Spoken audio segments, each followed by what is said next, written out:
கோலி talk Kollywood news. விஜய்க்கு ஜோடியா Shruti Haasan, Hansika. AR Murugadoss இயக்கத்துல விஜய் நடிச்சிட்டு வரும் கத்தி படம் இறுதி கட்டத்தை எட்டியிருக்கு. இதை அடுத்து சிம்பு தேவன் இயக்கத்துல விஜய் நடிக்கிறாரு. இவங்க இணையும் படம் உறுதி செய்யப்பட்டு அதுக்கான வேலைகள்ல மும்முரமா இறங்கி இருக்காரு சிம்பு தேவன். இந்த படம் வரலாற்று பின்னணியில உருவாக இருக்கிறதா சொல்லப்படுது. ராஜமௌலி இயக்குன மகதீரா தெலுங்கு படத்தை மாதிரி பிரம்மாண்டமான பீரியட் பிலிமா இந்த படத்தை இயக்க இருக்காரா சிம்பு தேவன்.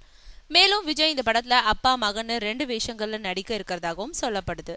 இந்த நிலையில விஜய் ஜோடியா 2 நாயகிகளை நடிக்க வைக்க பேச்சுவார்த்தை நடந்து வந்த நிலையில ஸ்ருதி ஹாசனும் ஹன்சிகாவும் நடிக்கிறது உறுதி செய்யப்பட்டிருக்கு. இதுல ஸ்ருதி ஹாசன் இப்போதான் முதல் முறையா விஜயோட ஜோடி சேர இருக்காங்க. ஹன்சிகாவோ ஏற்கனவே விஜயோட வேலாயுதம் படத்துல நடிச்சிருக்காங்க. விரைவில் படம் பத்தின முழு அறிவிப்புகளையும் இயக்குனர் சிம்பு தேவன் அறிவிக்க இருக்காரு.